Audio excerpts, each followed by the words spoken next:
चराचरं तत्पदं दर्शितं देवं तान्नमामि गुरुदेव।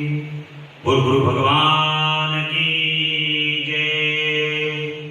गजाननं भूतगणादिसेवितं कपित्थजम्बूफलचारुभक्षणं उमासुतं शोकविनाशकारिकं नमामि विघ्नेश्वरपादपङ्कजं। गणपति गजानन भगवान की जय। ओम जयंती मंगलाकारी भद्रकाली कपालिनी दुर्गा क्षमा शिवा धात्री स्वाहा स्वधा नमस्ते। बोल जगदम्बा मैया की जय। कर्पूर गौरम करुणावतारम संसार सारम भुजगेन्द्रहारम सदा वसंतम हृदयारविंदे भवं भवानी सहतं नमामि। भवं भवानी सहतं नमामि। ओम नमः शिवाय। ओम नमः शिवाय। ओम नमः शिवाय। बोले भूत भावन भगवान की जय।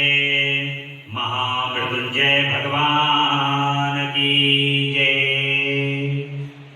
भगवान श्री गुरुदेव की असीम अनुकंपा से, माता पिता के आशीर्वाद और आप सभी भक्तों के भाग्य के कारण मां आद्या परा शक्ति जगदम्बा साक्षात विराजमान माता काली की श्री चरण कमल की सानिध्यता में भगवान के शिव पुराण की कथा श्रावण मास में आज 10वें दिन हम लोग बड़े ही श्रद्धा भाव से भगवान के श्री चरण कमल में वंदन करते हुए सुन रहे हैं। भगवान की कृपा प्रथम दिवस से हम ये स्मरण कर रहे हैं कि भगवान ने हम पर परम कृपा की है और अपनी सानिध्यता प्रदान करने के लिए उन्होंने हमें कथा दी। जब कोई हमसे प्रसन्न होता है तब वो सोचता है कि हम कैसा उपहार दें जो हमारा सामने वाला व्यक्ति जो है वो हमारे अनुग्रहित और हमारा प्रेम उसको प्रदर्शित हो। भगवान की कृपा हमें भगवान शिव और माता पार्वती ने अपने कथा के रूप में जो ये अपना आशीर्वाद प्रदान किया है, ये आशीर्वाद उनकी परम कृपा। हम लोग करोड़ों जन्म ले लें, कोटि कोटि जन्मों को लेने के बाद भी अपने प्रभु की का ऋण कभी नहीं उतार सकते, क्योंकि इतनी परम कृपा, इतनी परम दयालुता भगवान शिव ने और मां जगदम्बा परा अंबा पराशक्ति ने की है, जो भगवान शिव और माता परा अंबा पराशक्ति की कृपा से हम लोगों को ये कथा अपने कान से श्रवण करने का सौभाग्य प्राप्त हो रहा है। सच में भगवान शिव ने और मां ने दोनों ने जो हम पर ये कृपा की है, ये हमारे सारे पापों को क्षय करने का विधान है। मां के सामने यदि कोई बच्चा गंदी अवस्था में है, बच्चा खेल रहा है मिट्टी में, तो मां उसको नहलाती है, धुलाती है, दुलार करती है और साफ स्वच्छ करती है। उसी प्रकार से भगवान भी हमारे अंदर के जितने अवगुण हैं उन अवगुणों का नाश करने के लिए अपने नाम को प्रदान करते हैं। उनके नाम से हमारे शरीर का शुद्धिकरण होता है और अंतर आत्मा जो हमारी होती है वो शुद्ध अवस्था में होकर के अपने ब्रह्म को याद करती है। इसके लिए विभिन्न प्रकार के साधन हैं और उन साधनों में सबसे सर्वश्रेष्ठ साधन भगवान की कथा, भगवान की चर्चा। क्योंकि चर्चा करोगे तो प्रेम की उत्पत्ति होगी और प्रेम की उत्पत्ति होगी तो नाम स्मरण करोगे। और वो भी कैसे करोगे? आपका हृदय अपने प्रभु के हृदय से जुड़ जाए। आप अपने हृदय से भगवान के हृदय से जुड़ जाएंगे और बड़ी सहजता से जो कार्य ऋषि मुनि ध्यान लगा करके करोड़ों वर्षों की तपस्या तक करते हैं वो मनुष्य कुछ सेकंडों के अंदर अपने प्रभु का स्मरण करके अपने भगवान से जुड़ जाता है। ये है भगवान की कथा का महत्व। इतनी प्रबल, इतनी आनंदमयी और इतनी भगवान की कथा सरल और सहज है जो बड़ी सहजता से इस कलयुग के अंदर मनुष्यों के लिए प्रदान की। उसी कथा के महत्व को सूत जी महाराज महर्षियों को बता रहे हैं और नारद जी के जो मोह भंग हुआ है, जिस प्रकार से नारद जी को ये भ्रम हो गया था कि किस प्रकार मैं वहां पर रह करके कामदेव पर विजय प्राप्त कर ली है और वो भ्रम भगवान ने कृपा की है और वो भ्रम टूट गया है और भगवान शिव की जो माया है अब नारद जी के समझ में आ गई है।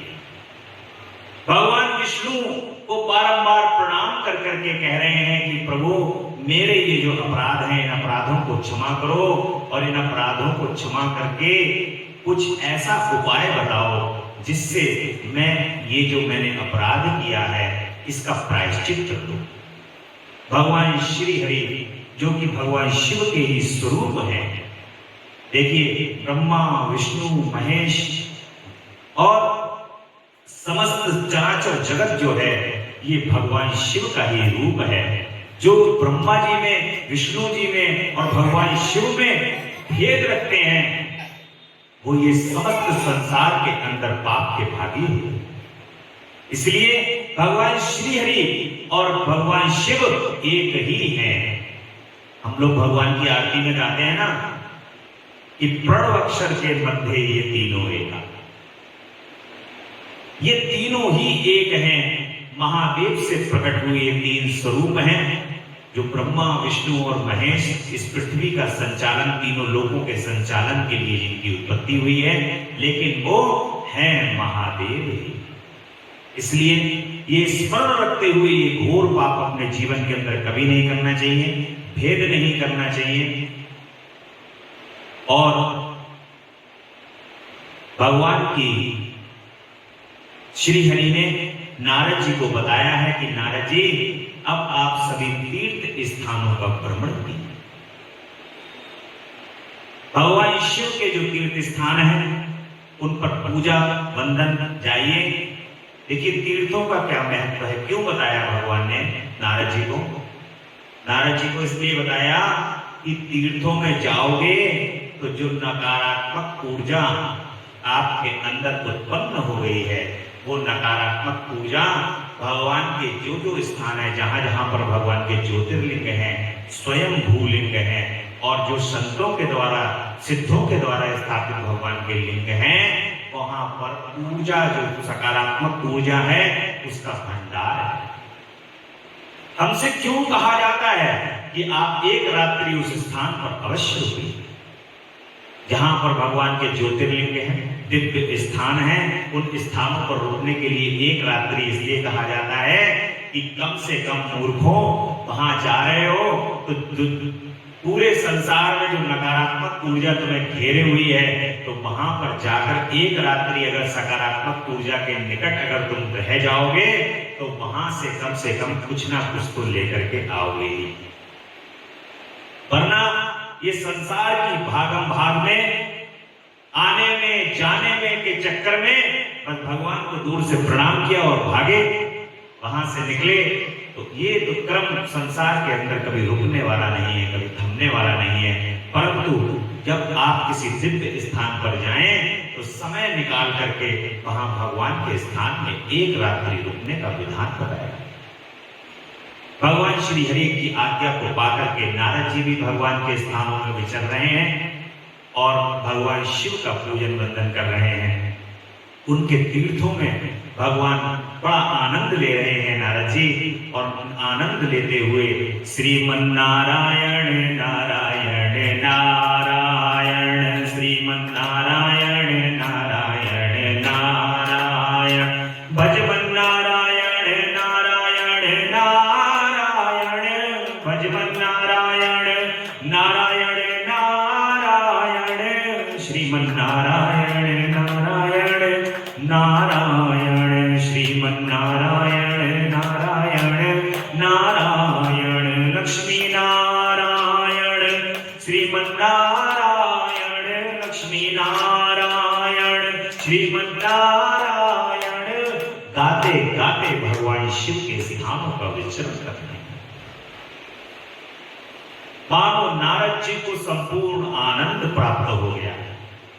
अब इसके अतिरिक्त नारद जी को और कुछ दिखाई नहीं दे रहा है, क्योंकि काम क्रोध मद लोभ मोह ये सब भंग हो चुका है भगवान शिव की कृपा से। और जैसे शुद्ध रूप नारद जी हैं, शुद्ध रूप नारद श्रीमन नारायण गाने वाले अब प्रकट हो चुके हैं और नारद जी के सारे विकार दूर हो चुके हैं। अब नारद जी के जब विकार दूर हुए हैं, मन शुद्ध हो चुका है, तो वो दोनों ब्राह्मण जो जिनको पार्षद, जिनको भगवान शिव ने भेजा है और भगवान शिव के पास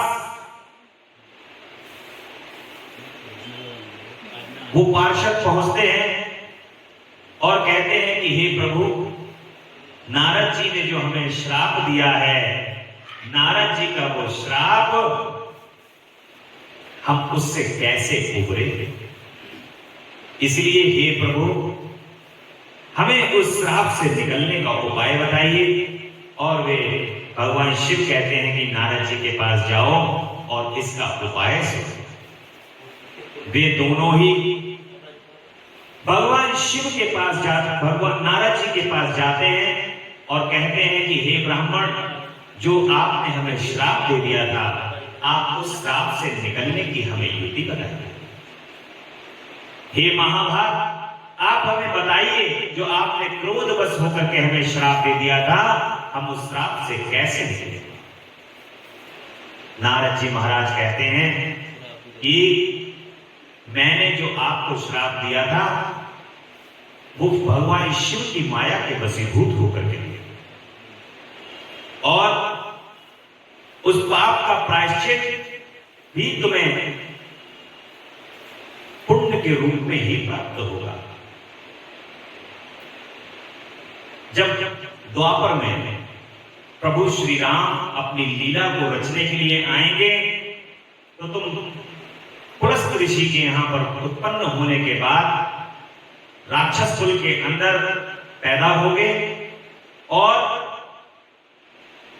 वर्ण से तो ब्राह्मण हो गए, परंतु तुम्हारे कर्म जो है वो सब राक्षसों जैसे हो। तुम्हारा नाम रावण और दूसरे जो पार्षद हैं उनका नाम कुंभकर्ण होगा। भगवान शिव के परम भक्त होगे, भगवान शिव की परम भक्ति को हासिल करोगे, और भगवान राम जो कि स्वयं भगवान शिव का ही स्वरूप है, रूप धर करके आएंगे और भगवान शिव की कृपा से तुम्हारा संहार करके तुम्हारा कल्याण करें। ऐसा नारद जी उनको वचन कह देते हैं और कहते हैं कि जाओ, फिर से भगवान शिव के लोक को तुम प्राप्त हो, पुनः भगवान शिव के लोक को प्राप्त हो जाओगे।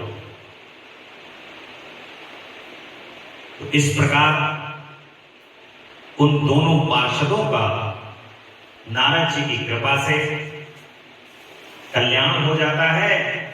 अब नारद जी कहते हैं अपने पिता श्री ब्रह्मा जी से कि हे प्रभु, अब आप हमें बताइए, हे पितामह आप हमें बताइए कि प्रलय काल में केवल सद्ब्रह्म की सत्ता का प्रतिपादन होता है और निराकार ब्रह्म से ईश्वर मूर्ति का प्राकट्य किस प्रकार से होता है। जब ये पूर्ण संपूर्ण संसार, इस पूरे तीनों लोगों के अंदर कुछ भी नहीं रह जाता, महाप्रलय हो जाती है प्रभु, तब उस समय पर क्या होता है? उस निर्गुण निराकार ब्रह्म से ईश्वर मूर्ति का प्राकट्य किस प्रकार से होता है और सदाशिव द्वारा स्वरूप भूता शक्ति अंबिका का प्रकटीकरण उन दोनों के द्वारा उत्तम क्षेत्र काशी का प्रादुर्भाव और शिव के वामांग से परम पुरुष विष्णु का आविर्भाव तथा उसके सकाश से प्राकृत तत्वों को किस प्रकार से उत्पत्ति हुई। ब्रह्मा जी कहते हैं कि हे नारद जी, आप तो ऋषि मुनि हैं, आप नारद मुनि परम तपस्वी हैं, आप समस्त संसार का सदैव कल्याण ही चाहते हैं।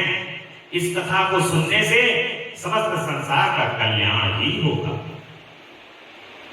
और भगवान की ये कथा सुनने से समस्त पापों का क्षय हो जाता है। भगवान शिव की ये कथा जो सुनता है उसके समस्त पापों का क्षय हो जाता है और उन अनामय शिव तत्व का मैं तुमसे वर्णन करता हूं। शिव तत्व का स्वरूप बड़ा ही उत्कृष्ट और अद्भुत है।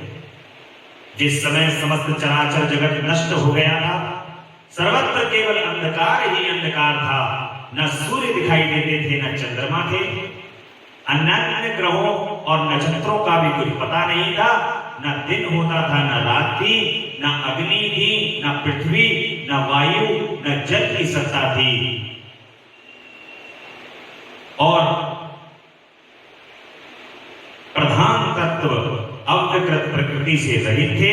सूना था, आकाश मात्र शेष था, दूसरे किसी चीज की उपलब्धि नहीं थी, अदृष्ट आदि का भी अस्तित्व नहीं था। शब्द और स्पर्श भी साथ छोड़ चुके थे, गंध और रूप की भी अभिव्यक्ति नहीं होती थी, रस का भी अभाव हो गया था, दिशाओं का भी ज्ञान नहीं था। इस प्रकार सब ओर केवल घोर अंधकार ही अंधकार था और जो सत्य सुना जाता है एकमात्र वही शेष था और वह ऐसा जो इत्यादि रूप से निर्दिष्ट होने वाला भावनात्मक जगत नहीं था। उस समय एकमात्र सत्य ही शेष था जिसे योगी जन अपने हृदय काश के भीतर निरंतर देखते हैं। वह सतत्व मन का विषय नहीं, वाणी भी वहां तक कभी नहीं पहुंच सकती थी। वह नाम रूप रंग से भी शून्य है, वह न स्थूल है, न कुश है, न हश्व है, न दीर्घ है, न लघु है, न गुरु है।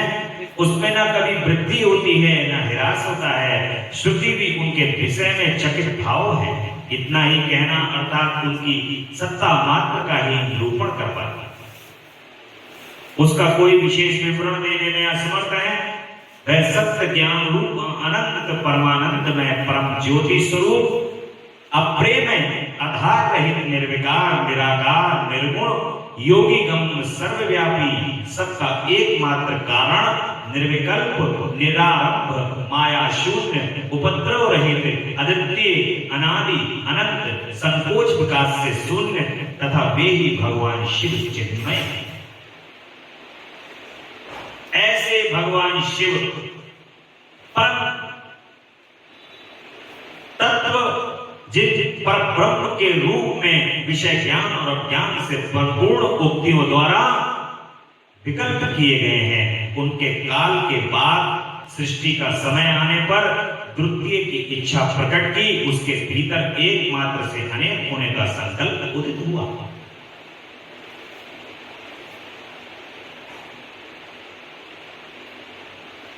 भगवान की जो परम सत्ता है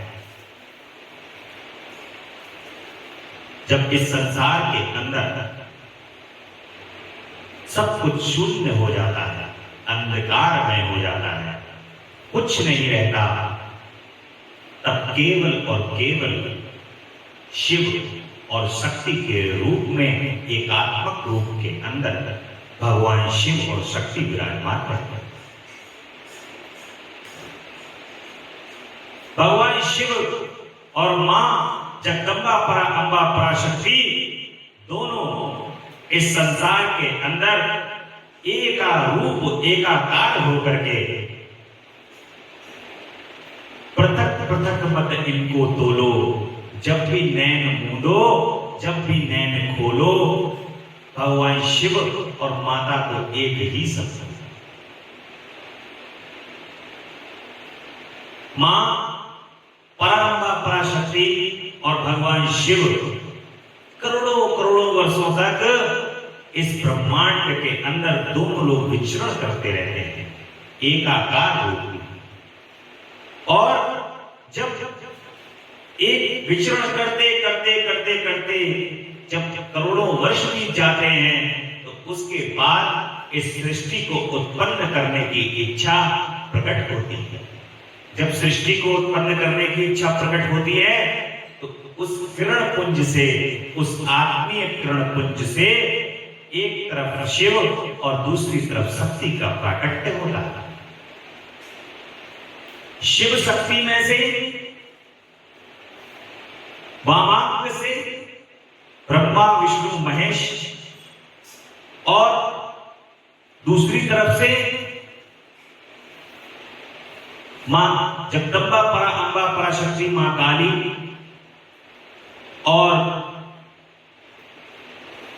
माता सरस्वती, माता लक्ष्मी, इन तीनों का प्राकट्य होता है। और इन तीनों के प्राकट्य होने के बाद ब्रह्मा विष्णु महेश और इन तीनों शक्तियों को एकीकरण कर दिया जाता है। और ये तीनों शक्तियां उसके बाद सृष्टि की संरचना करती हैं, और तभी ये सृष्टि का समस्त कार्य चलता है। इसलिए मां का जो तत्व है, जगदम्बा का जो तत्व है, वो एक तत्व केवल इस सृष्टि के अंदर जब प्रलय होती है तो केवल वही तत्व रह जाता है। उसी तत्व में शिवत्व है, शिव तत्व है, और उसी शिव तत्व और शक्ति तत्व से इस सृष्टि की महारचना। भगवान शिव निर्गुण रूप में मां पराअंबा पराशक्ति और भगवान शिव दोनों निर्गुण रूप में हैं, और जब सगुण रूप में होते हैं तो दोनों अपने पूर्ण कर्पूर गौरव करुणावतारम संसार सारम भुजगेंद्रहारम सदा वसंतम हृदयारविंदे भवम भवानी सहतम नमामि। जब सगुण रूप में आते हैं तो भवानी के संग भगवान शिव कर्पूर रूप गौरव रूप के अंदर आपके सामने आपको दर्शन प्रदान करते हैं। इसलिए हे देवर्षि, एक समय आनंद मन में रमण करते हुए शिवा और शिव के मन में यह इच्छा थी कि किसी दूसरे पुरुष की भी सृष्टि करनी चाहिए, और जिस पर ये सृष्टि संचालन का महान भार रखकर हम दोनों केवल काशी में रहकर इच्छा अनुसार विचरे और निर्वाण धारण करें। जैसे भगवान शिव के, और ऐसे मैं बता रहा था कि इच्छा जागृत होती है दोनों के हृदय में, तब इस सृष्टि की रचना होती है। वरना करोड़ों करोड़ों वर्षों तक भगवान शिव और माता पार्वती, मां जगदम्बा परा अम्बा पराशक्ति, शिव और शिवा दोनों विचरण करते रहते हैं, चलते रहते हैं एकाकार रूप में।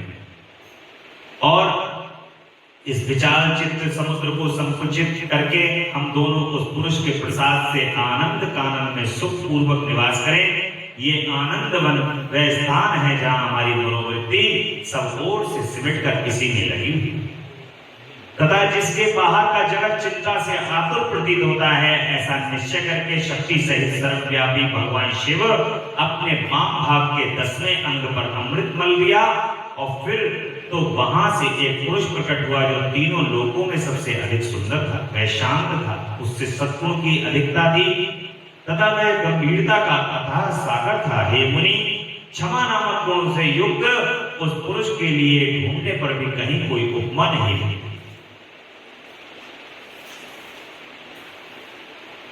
उसकी कांति इंद्रलीन मणि के समान श्याम थी। उसके अंगों में दिव्य शोभा छिटक रही थी और नेत्र प्रफुल्ल कमल के समान शोभा पा रहे थे। श्री अंगों पर सुवर्ण सी कांति वाले जो सुंदर रेशम के पीतांबर शोभा दे रहे थे। किसी से भी पराजित न होने वाला वह वीर पुरुष अपने प्रचंड भुजदंडों से शोभित हो रहा था। तदंतर उस पुरुष ने परमेश्वर शिव को प्रणाम करके, स्वामी मेरे नाम निश्चित कीजिए और काम बताइए। उस पुरुष की यह बात सुनकर के महेश्वर भगवान शिव कहते हैं कि मेघ के समान गंभीर वाणी से कहते हैं कि वत्स, व्यापक होने के कारण तुम्हारा विष्णु नाम विख्यात हुआ। इसके सिवा और बहुत से नाम आपके भक्त आपका नाम लेंगे। बोलो श्री हरि भगवान विष्णु की जय। ओम नमो भगवते वासुदेवाय नमो नमः। ओम नमो भगवते वासुदेवाय नमो नमः। इस प्रकार से शिव और शिवा की लीला के अंतर्गत भगवान विष्णु प्रकट होते हैं और भगवान विष्णु की नाभि से कमल का प्रादुर्भाव हुआ। और ये देव ऋषि जब नारायण देव जल में शयन करने लगे तब उस समय पर उनकी नाभि से भगवान शंकर की इच्छावश सहसा एक उत्तम कमल प्रकट हुआ जो बहुत बड़ा था। उसमें असंख्य नालदंड थे। उनकी कांति कनेर के फूल के समान पीले रंगों की थी और उनकी लंबाई और ऊंचाई भी अनंत योजन थी।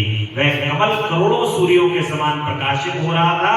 सुंदर होने के साथ संपूर्ण तत्वों से युक्त था और अत्यंत अद्भुत परम रमणीय दर्शन के योग्य तथा सबसे उत्तम।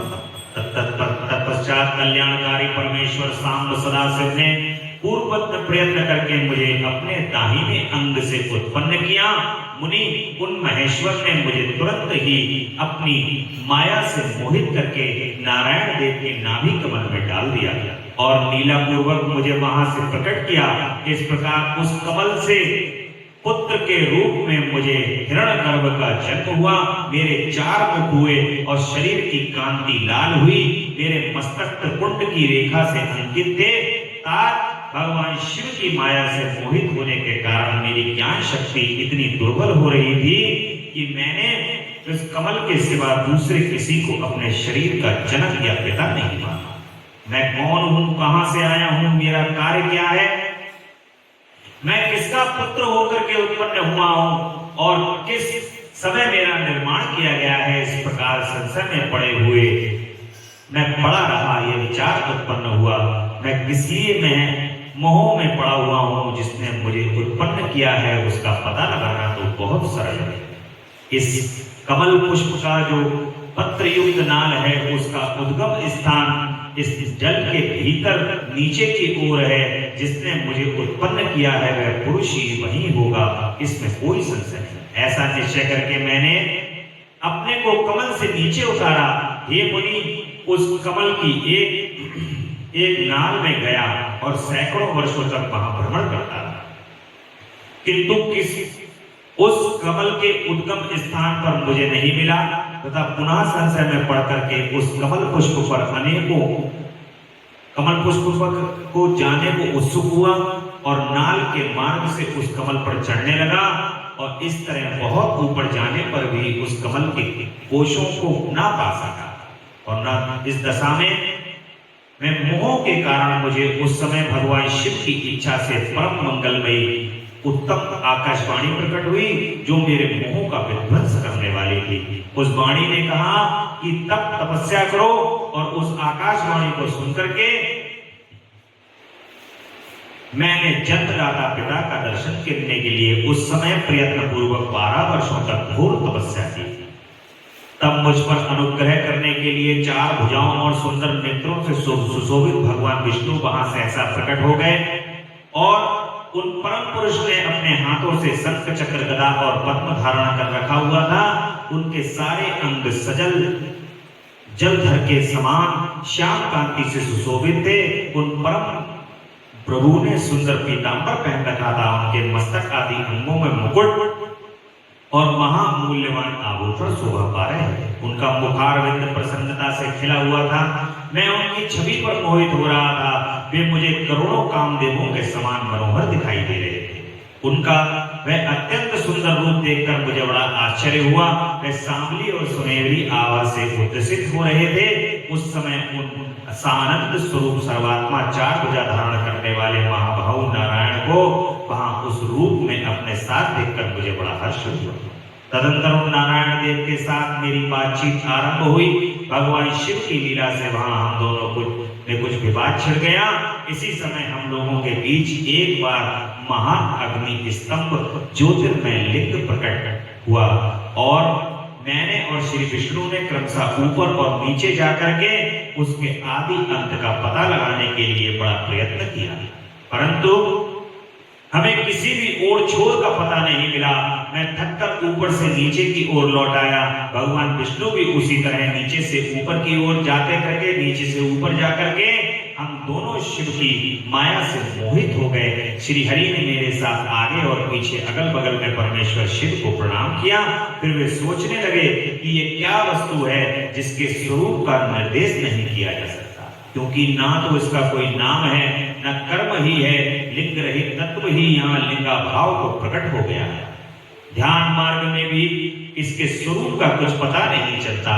इसके बाद और श्री हरि हम दोनों ने चित्त को स्वस्थ करके अग्नि स्तंभ को प्रणाम किया और हम दोनों कहते हैं कि हे प्रभु, आपके स्वरूप को नहीं जानते, आपको भी नहीं जानते, आप हमारा नमस्कार स्वीकार कीजिए। हे महेश, आप शीघ्र ही हमें अपने यथार्थ रूप का दर्शन दीजिए। मुनिश्रेष्ठ, इस प्रकार अहंकार आपका आविष्ट हुए हम दोनों ही नमस्कार करने लगे और ऐसा करते हुए 100 वर्ष बीत गए। भगवान शिव ने शब्द में अपने शरीर का दर्शन भगवान विष्णु और ब्रह्मा जी को प्रदान किया है। मुनिश्रेष्ठ नारद, इस प्रकार हम दोनों देवता गर्भ रहित हो निरंतर प्रणाम करते हुए हम दोनों के मन में एक ही अभिलाषा थी, इस ज्योतिर्मयी रूप में प्रकट हुए परमेश्वर को भगवान शंकर के प्रति दोनों के प्रतिपालक, अहंकारियों का गर्व चूर करने वाले तथा सबके अविनाशी प्रभु हैं, वे हम दोनों पर दयालु हो गए हैं। उस समय वहां उन सुश्रेष्ठ से ओम ओम ऐसा शब्द नाद प्रकट हुआ जो स्पष्ट रूप से सुनाई दे रहा था। वह नाद लिपित स्वर में अभिव्यक्त हुआ था। जोर से प्रकट होने वाले उस शब्द के विषय में ये क्या है, ऐसा सोचते हुए समस्त देवताओं के आराध्य भगवान विष्णु मेरे साथ संतुष्ट चिष्ट से खड़े रहे। वे सर्वदा पैर भाव से रहित थे। उन्होंने लिंग के दक्षिण भाग में सनातन आदिर्वाण आकार का दर्शन किया, उत्तर भाग में उकार का, मध्य भाग में मकार का और अंत में ओम इस नाद का साक्षात दर्शन एवं अनुभव किया। दक्षिण भाग में प्रकट हुए आदिर्ण आकार को सूर्य मंडल के समान तेजोमय देखकर जब दोनों उत्तर भाग में दृष्टिगत किया, तब वहां उकार वर्ण अग्नि के समान प्रदीप्तिशाली दिखाई दे रहा था। इस प्रकार से भगवान विष्णु और ब्रह्मा जी को महादेव के दर्शन होते हैं, अनुभव होता है। ओम, उकार, अकार और ओम, इन तीनों के नाद का शब्द केवल सुनाई देता है और शब्द में शरीर से परम लिंग के रूप में साक्षात परब्रह्म महादेव यहाँ पर प्रकट हो गए हैं। अब भगवान शिव ने साक्षात लिंग के रूप में उन तीनों को दर्शन प्रदान कर दिया। ये चिंता रहित रुद्र है, जहां जाकर के मन सहित वाणी में प्राप्त किए बिना ही लौट आती है। और उस पर ब्रह्म परमात्मा शिव का वाचक एकाक्षर प्रणव ही है, वे इसके वाच्य रूप हैं। वह परम कारण हृद सत्य आनंद अमृत स्वरूप परात्पर पर ब्रह्म एकाक्षर का वाच्य है और प्रणव के एक अक्षर आकार से जगत के बीजभूत अंड जन्मा भगवान ब्रह्मा का बोध होता है। उनके दूसरे एक अक्षर उकार से परम कारण रूप श्री हरि का बोध होता है और तीसरे एक अक्षर मकार से नील लोहित शिव का ज्ञान होता है। ये भगवान का अकार उकार मकार ये ब्रह्मा विष्णु और महेश का ही स्वरूप है। जो भगवान देखिए, इसीलिए तो कहा जा रहा है कि भगवान श्री हरि ब्रह्मा जी और भगवान शिव एक ही है। अभी तक ओम के रूप में, अकार उकार और मकार के रूप में भगवान केवल ध्वनि के रूप में दिखाई दे रहे थे। अब ये तीन रूपों में भगवान प्रकट हो गए हैं। भगवान श्री हरि, ब्रह्मा जी और स्वयं भगवान शिव रुद्र का रूप लेकर के प्रकट हो गए हैं।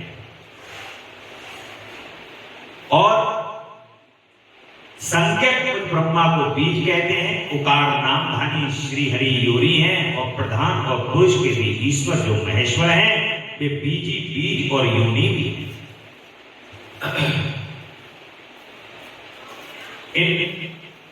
इस प्रकार भगवान शिव, भगवान श्री हरि और ब्रह्मा जी एक तत्व होकर के प्रकट हो गए हैं और एक इस सृष्टि को रचने वाले ब्रह्मा जी हैं और एक इस सृष्टि का पालन करने वाले श्री हरि विष्णु हैं और तिरोभाव यानी कि तीसरे जो भगवान शिव हैं संहार करता है, ऐसा रुद्र है जो संहार करता है। ये तीनों के बगैर इस सृष्टि का संचालन संभव नहीं। अब जब भगवान शिव ये तीनों भाव महादेव की कृपा से ये तीनों प्रकट हो गए हैं, तब फिर उमा सहित भगवान शिव अब प्रकट होकर के दर्शन देने लगे। भगवान शिव अब उमा सहित जो ब्रह्मा विष्णु महेश का जो स्वरूप है, उस स्वरूप को अब भगवान शिव जब तक शक्ति साथ में नहीं होगी, जगदम्बा अम्बा पराशक्ति जब तक साथ नहीं आएंगी, तब तक इस संसार में कोई भी कार्य संभव नहीं। मां के बगैर इस सृष्टि की उत्पत्ति हो नहीं सकती। इसीलिए भगवान शिव ने कहा कि अब तो सब कुछ प्रकट हो चुका है। अब पराअंबा पराशक्ति से कहा कि अब साथ में आकर के इन तीनों को दर्शन प्रदान करो। नारद भगवान विष्णु के द्वारा की हुई अपनी स्तुति सुनकर के करुणानिधि महेश्वर बड़े प्रसन्न हुए और देवी उमा के साथ सहसा वहां प्रकट करते। उस समय उनके 5 मुख, प्रत्येक मुख में 3 नेत्र शोभा पा रहे थे। भाल देश में चंद्रमा मुकुट सुशोभित हो रहा था। सिर पर जटा की धारण किए हुए गौरवर्ण विशाल नेत्र भगवान शिव ने अपने संपूर्ण अंगों में विभूति लगा रखी थी। उनकी 10 भुजाएं थी, कंठ में नील चिन्ह था। उनके श्री अंग समस्त आभूषणों से विभूषित हो रहे थे और सर्वांग सुंदर शिव के मस्तक भस्ममय त्रिपुंड से अंकित थे। ऐसे विशेष रूप से युक्त भगवान शिव महादेव को भगवती उमा के साथ उपस्थित देख मैंने और भगवान विष्णु ने पुनः प्रिय वचनों द्वारा उनकी स्तुति की। तब पापहारी करुणा सागर महेश्वर ने प्रसन्न चित्त होकर श्री हरि विष्णुदेव को श्वास रूप से देव का उपदेश दिया। हे मुनि, उसके बाद शिव ने परमात्मा श्री हरि को गोह ज्ञान प्रदान किया। फिर उन परमात्मा ने कृपा करके मुझे भी वह ज्ञान प्रदान किया और वेदों का ज्ञान प्रदान किया। इस प्रकार से भगवान शिव ने वेद का ज्ञान ब्रह्मा जी को प्रदान किया है। भगवान शिव कहते हैं कि सुरश्रेष्ठ गण, मैं तुम दोनों की भक्ति से निश्चय ही प्रसन्न हूं। तुम लोग मुझ महादेव की ओर देखो। इस समय तुम्हें मेरा स्वरूप जैसा दिखाई देता है, वैसे ही रूप का प्रयत्न पूर्वक पूजन चिंतन करना चाहिए। तुम महाबली हो और मेरी स्वरूप भूता प्रकृति से प्रकट हुए हो। मुझे सर्वेश्वर के दाएं बाएं अंगों से तुम्हारा आविर्भाव हुआ है। ये लोक पितामह ब्रह्मा मेरे दाहिने पार्श्व से उत्पन्न हुए हैं और तुम विष्णु परमात्मा के बाम पार्श्व से प्रकट हुए। मैं तुम दोनों पर भली भांति प्रसन्न हूँ और तुम्हें मनोवांछित वर देता हूँ। मेरी आज्ञा से तुम दोनों मुझ में सुदृढ़ भक्ति ब्रह्म हो। तुम मेरी आज्ञा का पालन करते हुए जगत की सृष्टि करो और वत्स तुम चराचर जगत का पालन करो। ऐसा कहकर भगवान शिव ने अपने पूजन की उत्तम विधि प्रदान की है कि किस प्रकार से भगवान शिव का पूजन करना चाहिए। यदि भगवान विष्णु कह रहे हैं, यदि आपके हृदय में प्रीति उत्पन्न हुई है और आप हमें वर देना आवश्यक समझते हैं, तो हमें यही वर चाहिए प्रभु कि आप हम दोनों को सदा अनन्य एवं अविचल भक्ति आपके लिए बनी रहे।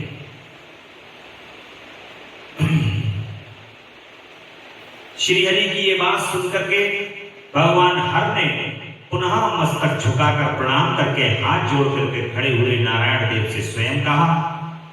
कहते हैं कि मैं सृष्टि का पालन और संहार करता हूँ, सगुण और निर्गुण तथा सच्चिदानंद रूप निर्विकार परब्रह्म परमात्मा हूँ।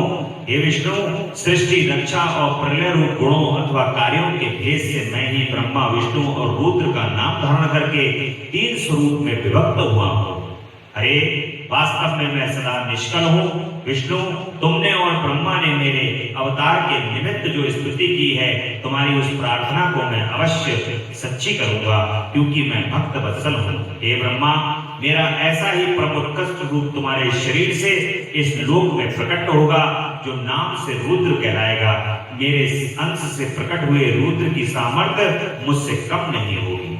जो मैं ही हूँ वही ये रुद्र है। पूजा की विधि विधान की दृष्टि से भी मुझ में और उसमें कोई अंतर नहीं होगा।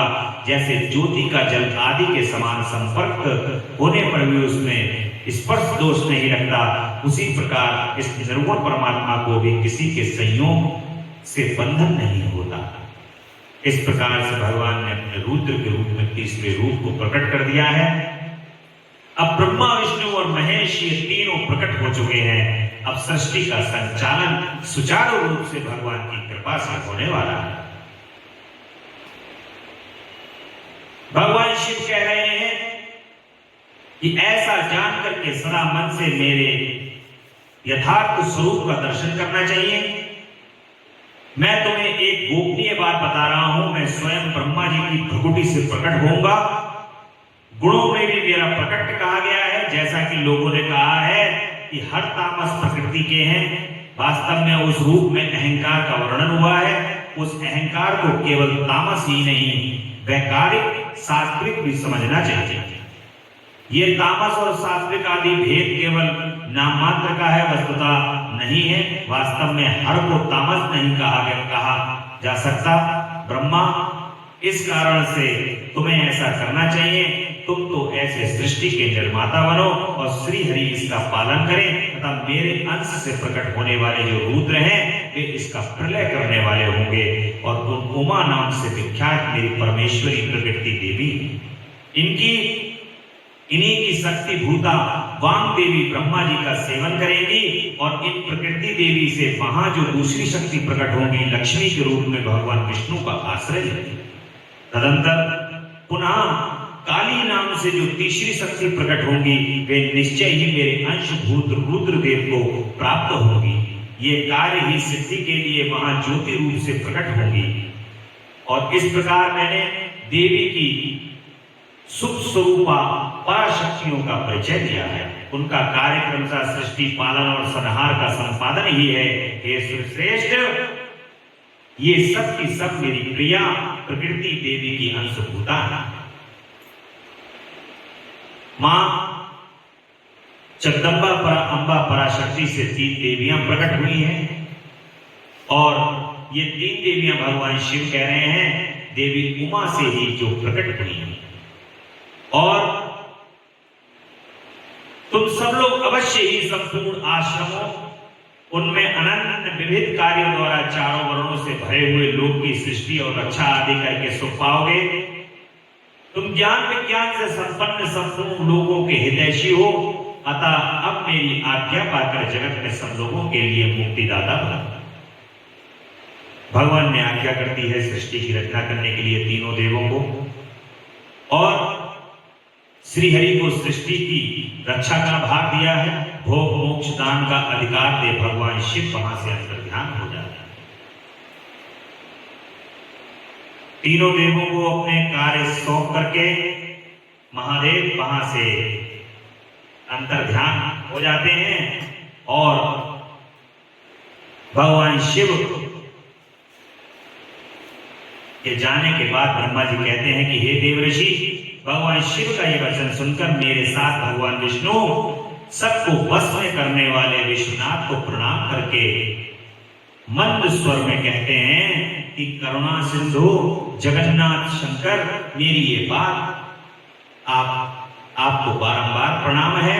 मैं आपकी आज्ञा में अधीन रह करके ये सब कुछ करता हूं। हे स्वामी, जो मेरा भक्त होकर के आपकी निंदा करे उसे आप निश्चय ही नरकवास प्रदान करें। हे नाथ, जो आपका भक्त है वह मुझे अत्यंत प्रिय है। जो ऐसा जानता है उसके लिए मोक्ष दुर्लभ नहीं है। श्री हरि का यह कथन सुनकर हर भगवान शिव कहते हैं कि उनकी बात का अनुमोदन करते हुए कहते हैं कि जो आपकी निंदा करेगा श्री हरि, वो मेरे भक्ति को कभी प्राप्त नहीं कर पाएगा। ऐसा भगवान शिव कहते हैं और अनेक प्रकार के वर वहां से देते हैं। भगवान शंभु के कृपा पूर्वक देखते हुए भगवान जगदम्बा परा अम्बा पराशक्ति, जो महादेवी का स्वरूप है, साक्षात महेश्वर है, वहां पर विराजित, और तीनों देवों को इस प्रकार से उपदेश देते हुए वहां से अंतर्ध्यान हो जाते हैं। भगवान शिव के पूजन की विधि ऋषियों ने बताई है। ऋषि कहते हैं कि हे व्यास शिष्य महाभाग सूजी, आपको नमस्कार है। आपने भगवान शिव की बड़ी अद्भुत एवं पावन कथा सुनाई है। भगवान शिव की ये बड़ी पावन और बड़ी अद्भुत कथा है जो आपने परम कल्याणकारी कथा को सुनाया है। अब आप हमें शिव पूजन की विधि को बताइए।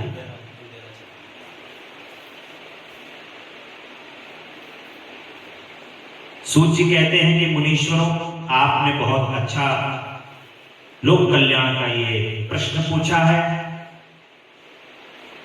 अब आप उसके अनुसार आज ये कह रहा हूं, जैसे आप लोग पूछ रहे हैं उसी तरह पूर्व काल में व्यास जी ने सनत कुमार जी से पूछा था, फिर उसे उपमन्यु जी ने भी सुना था।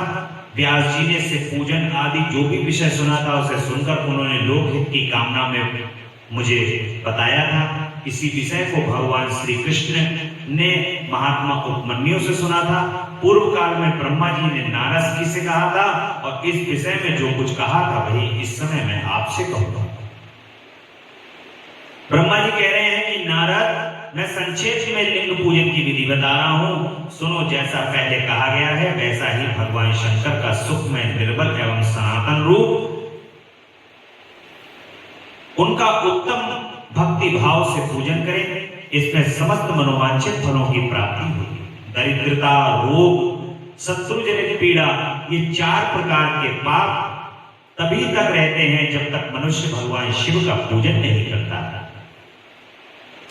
भगवान शिव की पूजा होते ही सारे दुख विलीन हो जाते हैं और समस्त सुखों की प्राप्ति होने लगती है।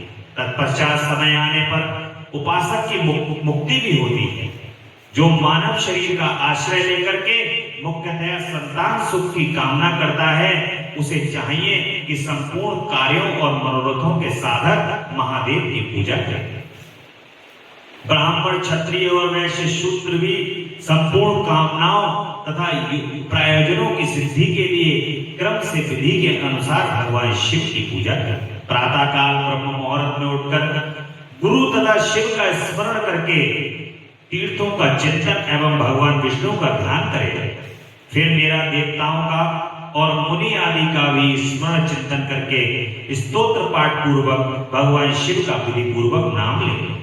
उसके बाद सैया से उठ करके निवास स्थान से दक्षिण की दिशा में जाकर के मल त्याग करें। मुनि एकांत में मलोत्सर्ग करे। उसमें शुद्ध होने के लिए जो विधि सुन रखी है उसी को आज मैं आपसे कहता हूं।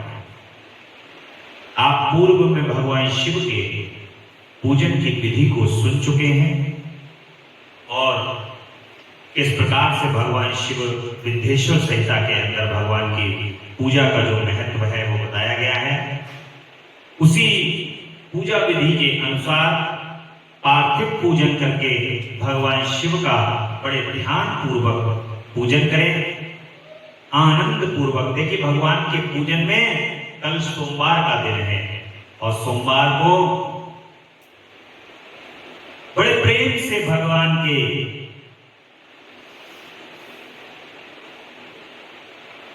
पूजन को जो उनके पार्थिव लिंग के रूप में आप करेंगे, बड़े प्रेम से आनंद से भगवान के पार्थिव लिंग को बनाइए और मन को बड़ा साफ रखते हुए हृदय के अंदर मानो, देखिए एक चीज मैं आपको और कहना चाहूंगा, जब संसार के अंदर कोई कार्य करते हो ना तो बड़ा प्रेम लुटाते हो, बड़े उत्साह से भागते हो इधर से उधर।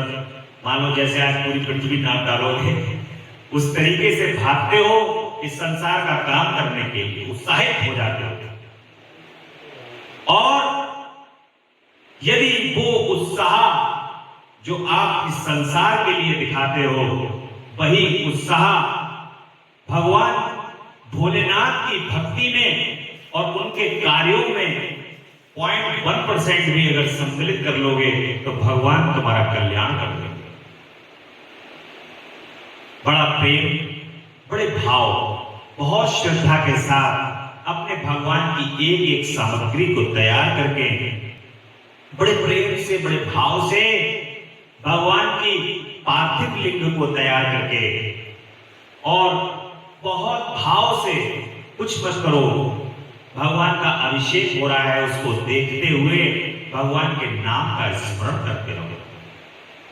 ये जो 4 सोमवार पर भगवान के जो रुद्राभिषेक का विधान है, जो भगवान की जो रुद्राभिषेक भगवान ने हमें सौभाग्य प्रदान किया है, ये जो करा जा रहा है वो केवल और केवल इसलिए करा जा रहा है कि हमारे अपने प्रभु के श्री चरण कमल में किसी भी प्रकार से एक अनुराग उत्पत्ति हो जाए, अनुराग की उत्पत्ति हो। हम बार बार उनके नाम का उच्चारण करें, हम बार बार उनके नाम का करोड़ों बार उच्चारण करें, उन करोड़ों बार में कम से कम एक बार नाम तो ऐसा निकल जाए कि उसी से हमारा कल्याण हो जाए। वो एक नाम केवल उस तत्व के अंदर जो करोड़ों करोड़ों बार भगवान शिव का आप नाम लोगे, वो एक नाम जो निकलेगा उसी नाम से तुम्हारा कल्याण हो जाएगा। इसीलिए ये बार बार युक्ति करी जा रही है कि बार बार भगवान शिव के श्री चरण कमल में किसी भी प्रकार से हमारा प्रेम उत्पन्न हो जाए।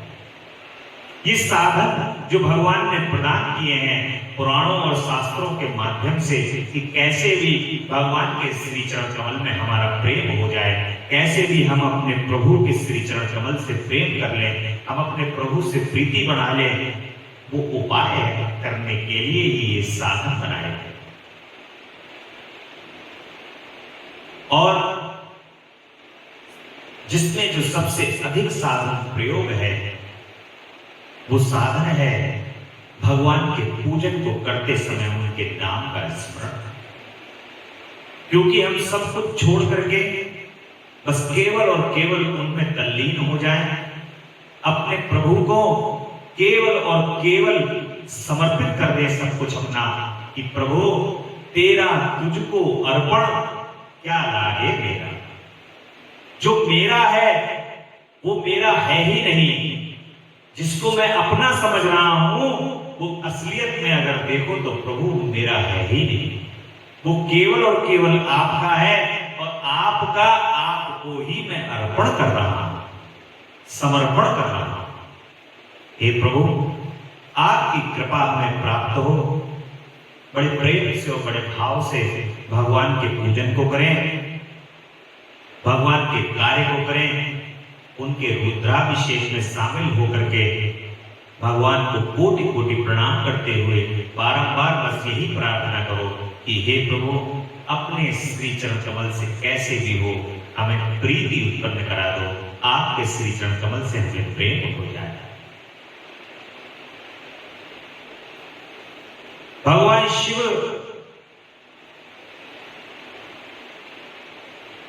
की श्रेष्ठता और उनके पूजन की अनिवार्य आवश्यकता का किस प्रकार से प्रतिपादन हुआ है, यह हम कल की कथा में सुनेंगे। आज की कथा, कल की कथा में भगवान शिव के जो पूजन है उसकी सर्वोत्तम विधि बताई गई है।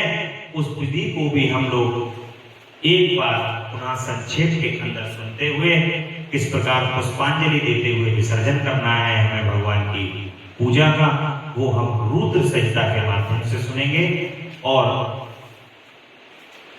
बड़े भाव से भगवान के नाम का उच्चारण करें। बोले शंकर भगवान की जय।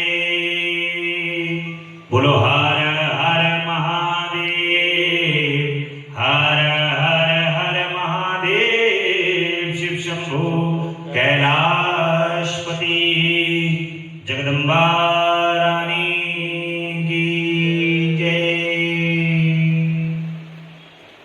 तेरा पल पल बीता जाए मुझसे जप ले नमः शिवाय। तेरा पल पल जाए मुझसे जप ले नमः शिवाय। ओम नमः शिवाय, ओम नमः शिवाय, ओम शिवाय, ओम नमः शिवाय। शिव शिव नाम हृदय से बोलो, मन मंदिर का पर्दा खोलो। शिव शिव नाम हृदय से बोलो, मन मंदिर का पर्दा खोलो। तेरी आयु निष्फल जाए मुख से जप ले नमः शिवाय। तेरी आयु निष्फल जाए मुख से जप ले नमः शिवाय। ओम नमः शिवाय, ओम नमः शिवाय, ओम नमः शिवाय, ओम नमः शिवाय। ये दुनिया पंछी का मेल, मानव दूर जाए अकेला। ये दुनिया पंछी का मेला, मानव दूर जाए अकेला। सगे संबंधी सब रह जाए मुख से जप ले नमः शिवाय। सगे संबंधी सब रह जाए मुख से जप ले नमः शिवाय। ओम नमः शिवाय, ओम नमः शिवाय, ओम शिवाय, ओम नमः शिवाय। मुसाफिरी जब पूरी होगी चलने की मजबूरी होगी। मुसाफिरी जब पूरी होगी चलने की मजबूरी होगी। तेरा तन मन धन छुट जाए मुख से जप ले नमः शिवाय। तेरा तन मन धन छुट जाए मुख से जप ले नमः शिवाय। ओम नमः शिवाय, ओम नमः शिवाय, ओम नमः शिवाय, ओम नमः शिवाय। शिव पूजन में मस्त बने जा, भक्ति सुधारस पान किए जा। शिव पूजन में मस्त बने जा, भक्ति सुधारस पान किए जा। दर्शन चित्त ज्योति हो जाए मुख से जप ले नमः शिवाय। दर्शन दिव्य ज्योति हो जाए मुख से जप ले नमः शिवाय।